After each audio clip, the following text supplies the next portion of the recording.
The National Automobile Dealers Association welcomes you to the retail automobile industry's premier event.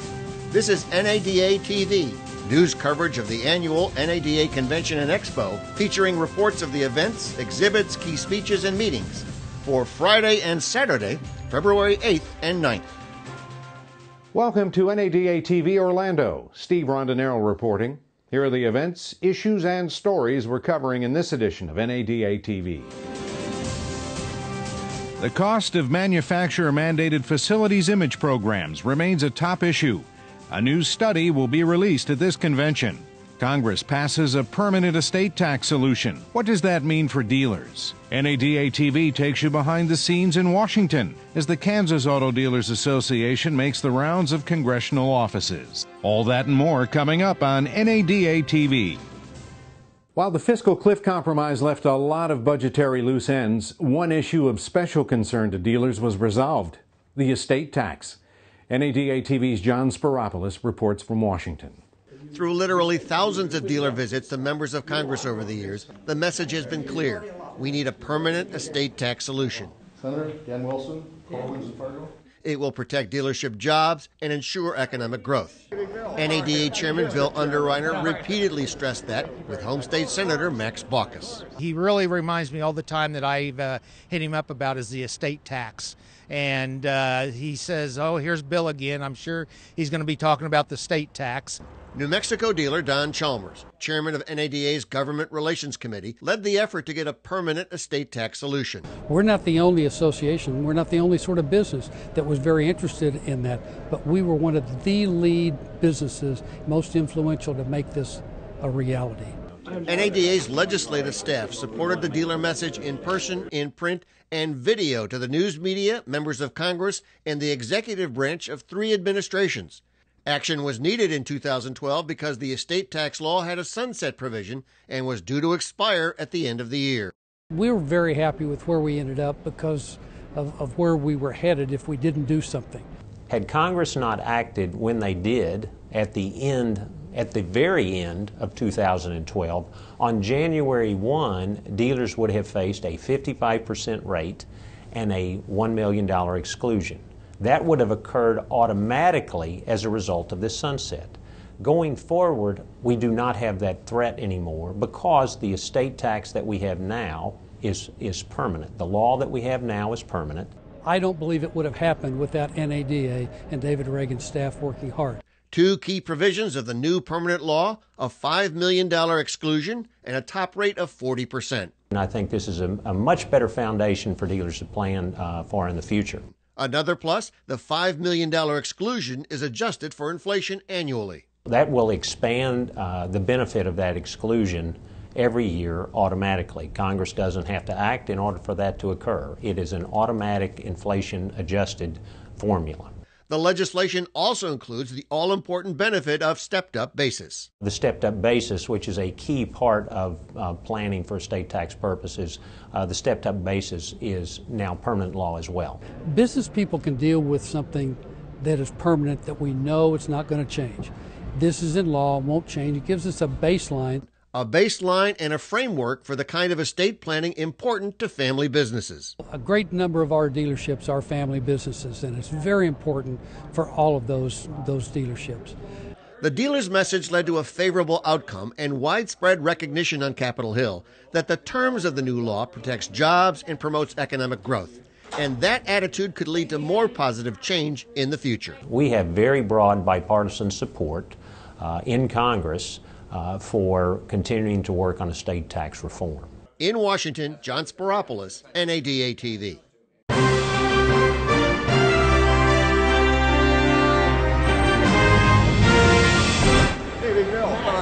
Mr. Chairman. When Senator Max Baucus arrived to speak at NADA's Washington conference, he was greeted by fellow Montanan and NADA Chairman Bill Underreiner.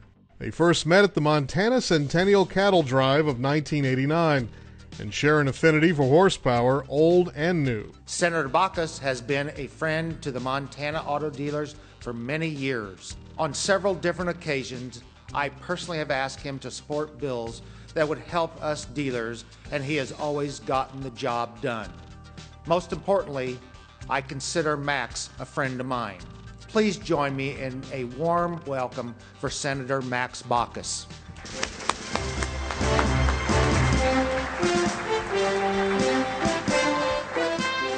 I want to congratulate Bill, a proud Billings, Montana resident, on his election as your current chairman. We in Montana are really proud when something like that happens. Baucus is chairman of the Senate's Tax Writing Committee. He favors pro-growth tax reform. We can create jobs and generate growth by lowering rates and getting rid of tax expenditures that don't create jobs or boost the economy. Baucus also wants to eliminate the uncertainty businesses have about their future tax liabilities. We want business owners like you focused on growth. We want you to succeed, expand, and hire new workers. Another major concern, estate tax reform. And I am committed to getting the most state tax relief as possible. My home state of Montana has a strong tradition of family-owned businesses. These folks are the lifeblood of our economy. They should be able to pass along their businesses to their kids. That's what dealers want, and what Underwriter has repeatedly stressed with the senator. He really reminds me all the time that I've hit him up about is the estate tax. And he says, oh, here's Bill again. I'm sure he's going to be talking about the state tax. Thank you for your time today, Mr. Chairman. NADA supported and Senator Baucus voted for the permanent estate tax solution Congress approved in January. In Washington, Andy Field, NADA TV. You're watching NADA TV, Orlando. While the government avoided the so-called fiscal cliff in early January, the compromise did not resolve the nation's debt and deficit issues. That solution remains elusive. Some in Washington want big spending cuts. Others prefer additional ways to raise revenue. One of the ideas that would bring more funds into government coffers would adversely affect more than half the dealers in the country.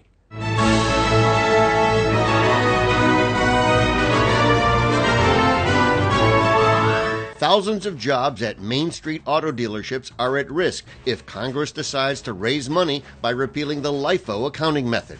This is absolutely the wrong time to repeal LIFO because it will end up crippling a lot of the dealers across this country, and then that results in a loss of jobs. This is absolutely the wrong direction to go.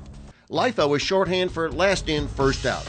Dealers pay taxes on the value of their inventory. When those values increase due to inflation, the extra taxes caused by that inflation are deferred into the future by LIFO. LIFO has been used by dealers and other businesses for more than 70 years. Repealing it triggers a hefty tax bill with a devastating impact on dealerships. When something's devastating to the bottom line, it always equates to jobs, because the first place a small business cuts expenses is people. For the average dealership, LIFO repeal generates a federal tax bill of $385,000 and a combined state and federal tax bill of $440,000. I don't know about most dealers, but we can't afford that. Where would dealers find the money to pay the tax? Consider this. LIFO's $440,000 tax bite is the equivalent of 10 full-time jobs at the average dealership. You start looking at your payroll, because payroll is the biggest expense of a store. And if you're cutting payroll, you're cutting people. Instead of being able to grow your business and add people, you have to go the other way. And the cuts wouldn't end there. You cut on your charitable contributions.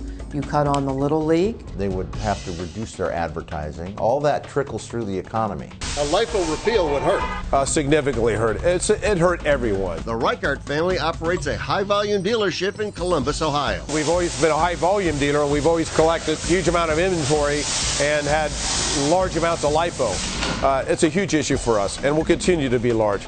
His message to decision makers in Washington? You shouldn't penalize businesses that are aggressively trying to produce jobs and develop tax dollars. David Reagan, NADA's Executive Vice President for Legislative Affairs, knows how important LIFO is for many dealers. We will make sure that we preserve LIFO as we have in the past, or if LIFO is changed, we will make sure that dealers will have an opportunity to plan, and so that the changes that occur will not disrupt their economic model.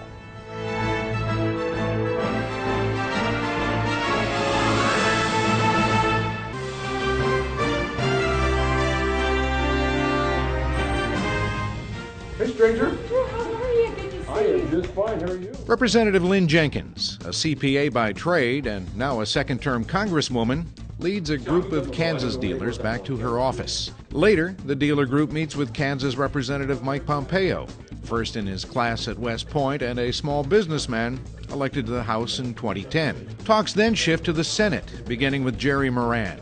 Though elected 2 years ago, he knows the dealers well, having served 14 years in the House. The day concludes with the senior senator from Kansas. Good to see you. Thanks for coming in. Thank you, Doc. You bet. You bet. How you been? I can't complain. Good. Harry Carl from Kansas City? Yes, sir. Good to see you. Scott Conklin, Senator. Hutchinson, Kansas, America. Just there. Fair. Yes, you were. It was a beautiful day. All the meetings are one part small talk, one part big issues. Don McNeely, president of the Kansas Auto Dealers Association, lays out NADA's stance on the issues.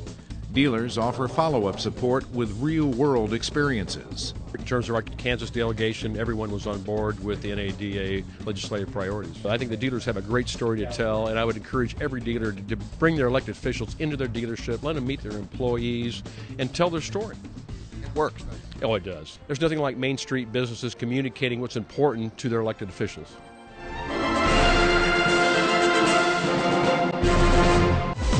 You're watching NADA TV, Orlando. While NADA has a top-shelf legislative staff to lobby members of Congress on behalf of dealers, it's critically important for dealers to make their own voices heard directly. Last year, hundreds of dealers made visits to their members in Congress in Washington. Another highly effective way to get your views across is to invite a lawmaker to your store. John Spiropoulos has the story of one such visit to Hill International Trucks in East Liverpool, Ohio. You ever ride in a big truck? I used to ride in a big truck with my dad. Congressman Bill Johnson's father was a truck driver, and during a recent visit to Hill International Trucks in East Liverpool, Ohio, he climbed into a big rig for the first time in years. What a vehicle. It's brand new. I think we might have been the first ones to sit in the passenger seat. I was right, folks. It was a great ride. Parts is a big part of our business. Owner Jack Hill and son Steve, president of the company, took the congressman on a tour of the facility. What are you working on today? Introducing him to the different parts of the business and the employees who work there. I'd like you to meet Congressman Johnson, Nancy Smith. Hi, very nice to meet you. Bill Johnson, very nice to meet you. Garfield Meeks, he's our parts manager and helps oversee the parts at the other two stores also. So, okay. How many stores total do you have? 3. When did you start this business? My grandfather started in 1897. Wow.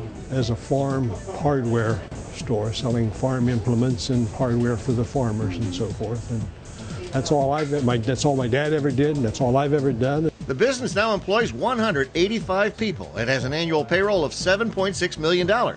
So Hill International is a vital part of the local economy. But it worries about laws and regulations that hurt business.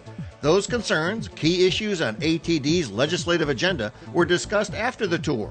One of them is the repeal of the federal excise tax. On a truck like you rode in today, the federal excise tax is probably what, Steve, 14,000, 15,000? Yep. That's a big chunk of money. Hill also pointed out sales dropped when EPA emissions rules forced manufacturers to use very costly technology. It's added about $20,000 to $24,000 to the price of a truck like that for emission controls. These are some of the overregulating, overburdensome policies coming out of Washington that are affecting businesses. Those are the messages that I take back with me to the House of Representatives as we work on legislation to build a pro-business, pro-growth economy for America. Son Steve runs the business now, but the family worries what will be left if it's hit with a big estate tax when his father dies. We spend enough money on lawyers and insurance to try to protect ourselves, and that's money that could be reinvested into the business if we didn't have to jump through all those hoops to try to protect my estate so that the business can continue on. ATD supported and Representative Johnson voted for the permanent estate tax solution passed by Congress in January. I was very pleased. Representative Johnson came out with his staff and we discussed all the issues on the ATD list, and I think we have a supporter on every one of them. I think he enjoyed it. We certainly enjoyed explaining to him the different kinds of vehicles we work on and the different type of customers we service. I think it was an eye-opening experience for him, and I think it'll help him understand what our industry is all about and how vitally important. In East Liverpool, Ohio, John Spiropoulos, NADA TV. That's all for this edition of NADA TV. The program will be immediately repeated on your hotel's in-house channel. Thanks for watching. I'm Steve Rondinero.